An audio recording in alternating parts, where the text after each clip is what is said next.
Bonjour, on est à un mois et demi des élections. Oui. Vous venez présenter la liste landaise et vous présentez aussi hollandais. Donc en quelques mots, définissez-vous. Écoutez, moi je suis une femme d'entreprise, ça fait 20 ans que je travaille à la tête d'entreprise, de petite ou de grosse taille. Je me suis engagée en politique tout récemment, il y a simplement 18 mois, donc je ne suis pas à proprement parler ce qu'on peut appeler une femme politique. Je suis une femme d'entreprise engagée aux côtés d'Alain Juppé à la mairie de Bordeaux. C'était ma première élection comme adjointe au maire en charge de l'économie, l'emploi et la croissance durable. Et il se trouve qu'on m'a fait confiance pour mener cette bataille en Aquitaine, Limousin, Poitou-Charentes, pour aller conquérir cette grande région, pour porter une nouvelle politique avec une volonté de renouvellement, une volonté de respect aussi de la parité. Les femmes sont maltraitées en politique et maltraitées dans les exécutifs. Donc moi j'ai souhaité avoir 6 femmes sur 12 départements, 6 femmes et 6 hommes, quand mon opposant socialiste n'a qu'une seule femme sur 12. Je pense qu'il faut passer à une modernité de la façon de voir la politique. Nous ne sommes pas des gens qui vivons de la politique. On vient simplement apporter une expertise, une expérience différente pour une mission, pour la faire réellement. C'est-à-dire moi je suis une femme d'action, j'ai envie d'être dans l'action, de faire, de mettre en œuvre le projet que je vais proposer aux citoyens pour cette grande région et de ne faire que ça et d'être tout à notre tâche pour changer le quotidien des gens, parce que comme beaucoup de citoyens, on voit combien les gens sont écrasés par l'impôt, notamment les classes moyennes, combien cette politique socialiste économique est un désastre, combien ça tire vers le bas, combien ça crée du chômage. Et je pense que nous qui sommes dans la vie réelle, dans le monde des entreprises, on peut essayer de changer les choses. Donc pour vous, vraiment le point de départ du changement, je dirais, féminité, puisque là vous le revendiquez haut et fort. Oui.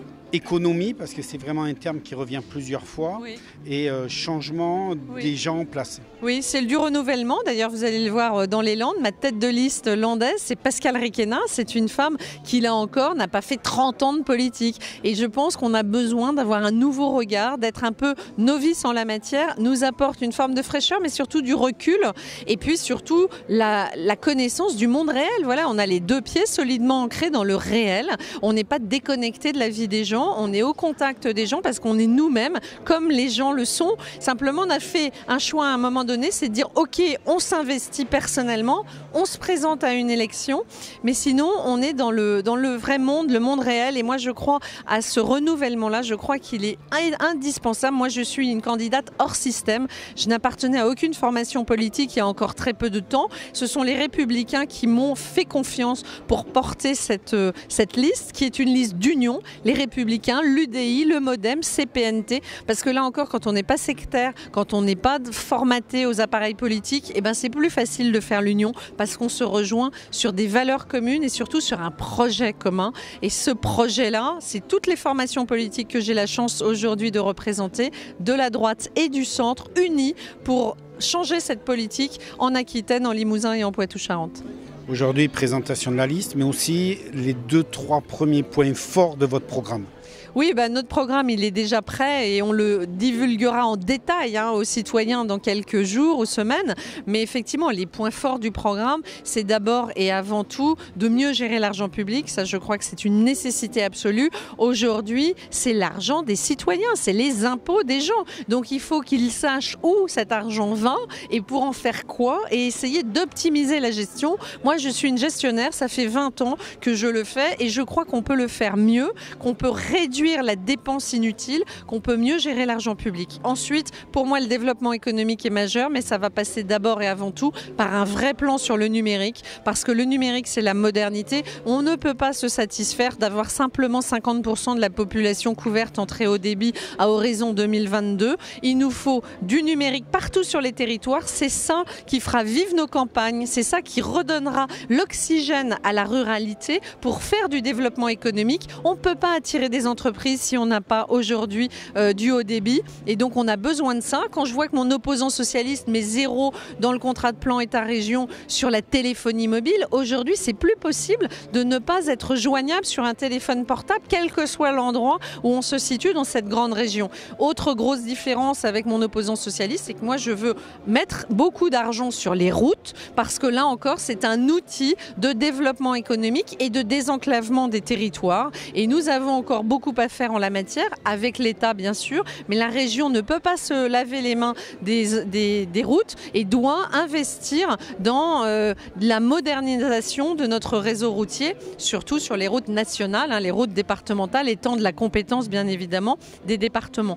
Mais donc c'est pour moi les deux piliers du développement économique. Et puis ensuite c'est d'essayer enfin de s'adresser à ceux qui créent l'emploi. Ceux qui créent l'emploi dans ce pays, ce sont les artisans, ce sont les commerçants, ce sont les agriculteurs, ce sont les TPE, ce sont les PME, ce sont les grands oubliés de la politique régionale aujourd'hui. Aujourd'hui, 70% des aides vont à l'industrie. C'est important l'industrie, mais c'est 9% de l'économie. Donc il y a 81% de l'économie qu'il faut accompagner, qu'il faut aider, et il faut pour ça simplifier. On crève de l'empilage de normes, de réglementations, de lourdeurs administratives. Il faut simplifier, il faut permettre aux tout petits acteurs économiques, les TPE, les PME, d'accéder aux aides régionales. Et eux aussi, ils méritent qu'on s'intéresse à ce qu'ils font et qu'on les aide et qu'on les soutienne. L'apprentissage sera aussi un sujet majeur parce que l'apprentissage, c'est la façon de résoudre une partie du problème du chômage des jeunes. On a voulu, par idéologie, pousser tout le monde au baccalauréat ou les pousser à l'université.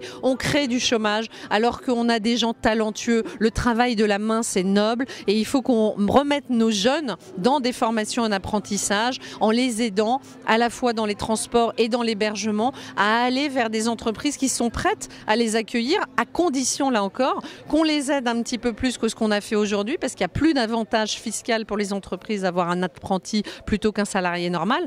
Et surtout, il y a des normes qui empêchent le développement de l'apprentissage, parce qu'on marche sur la tête quand on empêche un apprenti coiffeur de manier des ciseaux. C'est compliqué et pour l'entreprise et pour l'apprenti d'apprendre un métier. Donc il faut, si vous voulez, moi je suis quelqu'un qui veut remettre du bon sens, voilà, du bon sens hors système, du bon sens dans le monde politique, du concret, du pragmatisme et surtout savoir de quoi on parle. Et franchement, quand on a fait 20 ans en entreprise, j'espère qu'on est moins déconnecté que la classe politique que je vois. Quand je vois mon opposant socialiste briguer un 4e mandat, essayer d'être à la tête de cette grande région pour un quart de siècle, il y a un moment donné, on a envie de se dire il nous faut de l'air frais et il nous faut des gens différents, qu'on fait autre chose dans leur vie que simplement de la politique. Là, pendant 6 semaines, il reste 6 semaines, comment vous allez venir sur le terrain, comment vous allez faire cette campagne justement? Vous savez, ça fait des mois que je suis sur le terrain, malheureusement cette région est tellement grande et moi je suis tellement inconnue en politique que effectivement c'est difficile.